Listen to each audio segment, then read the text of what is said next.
अस्सलाम वालेकुम। ज़िंदगी हज़ार नेमतें और आज के हम इस वीडियो में जानेंगे कुछ ज़िंदगी से मुतालिक ऐसे इंकशाफात जो आज से पहले आप लोगों ने कभी भी कहीं भी नहीं सुने होंगे। हम अपने 9th स्टैंडर्ड में ये बहुत बार सुनते हैं कि cell is a basic structure and functional unit of life. ठीक है, तो किस तरह से सेल से इंसानी जिस्म की तख्लीक होती है और बहुत सारे करोड़ों सेल से मिलकर हम लोग एक वजूद में आते हैं, लेकिन हमें ये नहीं पता कि there is a central control of each and every cell.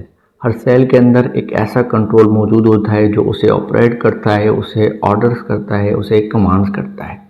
ठीक है, तो आज हम जानेंगे कि वो कौन से ऐसे मॉलिक्यूल्स हैं जो इंसान की तख्लीक में सबसे ज़्यादा कारआमद हैं। आई होप कि सुना होगा कि डीएनए या आरएनए, डीएनए का लफ्ज़ बहुत ज़्यादा हम लोगों ने जो है अपनी लाइफ में कहीं ना कहीं आपने डीएनए का लफ्ज़ मूवीज़ के अंदर या कहीं दोस्तों में या किसी बायोलॉजिकल जो है वो फील्ड से रिलेटेड दोस्त से सुना होगा।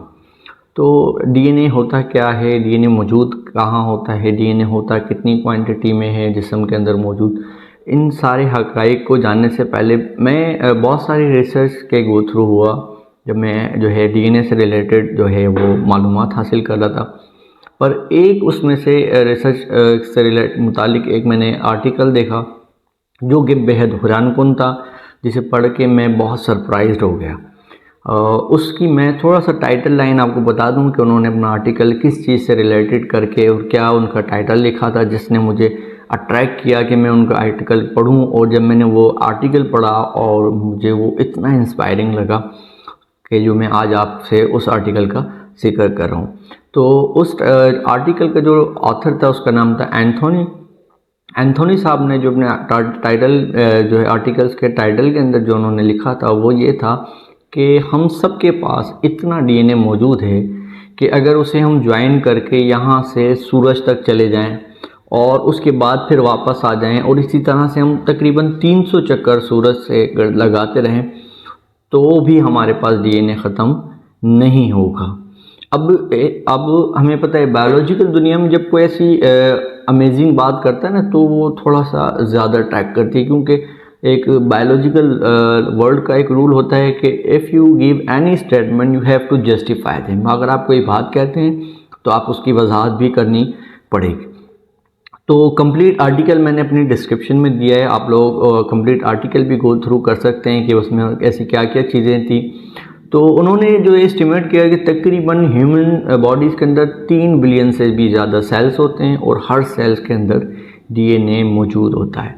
अब मैं पहले मेरी बात जो मेरे जहन में एक बात आई थी कि मतलब अगर इंसानी जिस्म में इस कदर डीएनए मौजूद है तो अगर हमें जब कट लगता है या हमारी बॉडी में कहीं से कोई इंजरी होती है तो उसमें ब्लड क्यों आता है, फिर तो डीएनए निकल के आना चाहिए।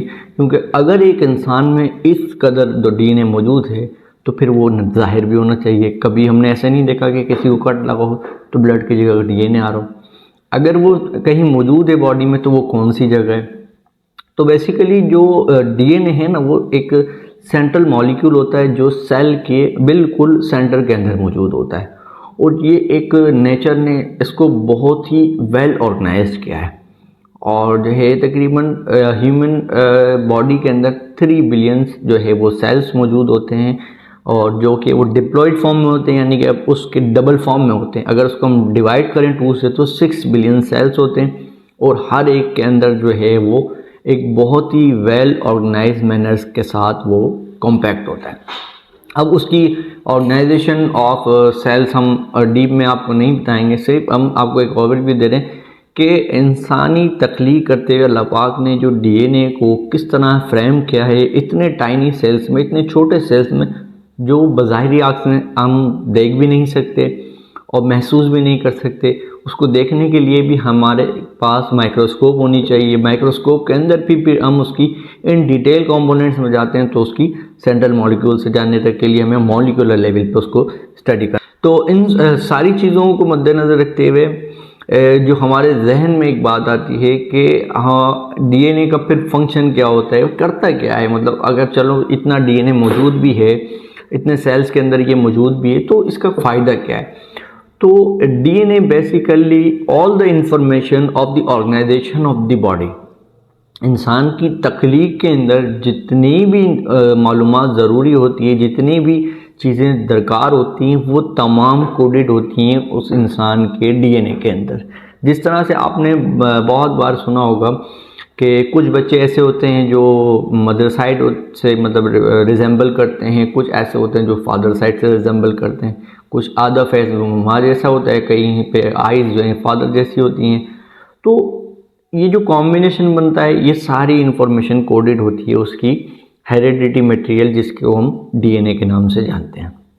डीएनए में मुख्तलिफ सेगमेंट्स बने होते हैं, हर सेगमेंट में अलग फंक्शन होता है। जैसे आपके आंखों का कलर के लिए अलग सेगमेंट होगा, आपके बालों के कलर के लिए अलग सेगमेंट होगा, आपकी वोकल कैविटी के लिए, आपकी आवाज़ के लिए अलग सेगमेंट होगा, आपकी स्किन के कलर के लिए अलग सेगमेंट होगा, आपका जो क़ुव्वत मुदाफ़ियत है, जो आपको बचाता है डिफेंस सिस्टम के लिए, वो उसकी जो रिप्रोड्यूसिंग जीन्स होती हैं वो अलग होती हैं, उनके लिए अलग सेगमेंट।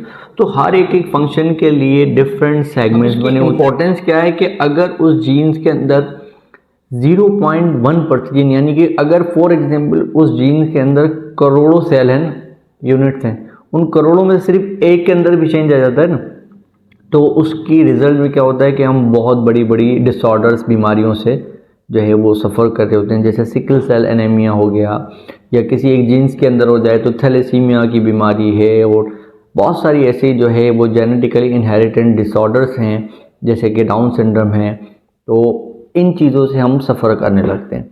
तो ओवरऑल आपको बताने का मकसद ये था कि इन तमाम चीज़ों को जब हम मुताला करते हैं, इन तमाम चीज़ों से जब हम एक्सपोज होते हैं, तो एक जहन में बात यही आती है कि फ़बियलाई रब्बी कुमा तो कज़िबान, कि अल्लाह पाक ने हमें इतनी सारी नेमतों से नवाजा है। अल्लाह पाक ने हमें जो है वो अक्ल कुल दी है, अशरफुल मखलूक़ात बनाया है। और आपको एक और मज़े वाली बात ये बता दूं कि जितनी भी दुनिया के अंदर तक मखलूक मौजूद है, जितनी भी दुनिया में मखलूक मौजूद है, उन सब में सबसे ज़्यादा जो डीएनए मौजूद होता है वो सिर्फ़ और सिर्फ इंसान के अंदर ही होता है।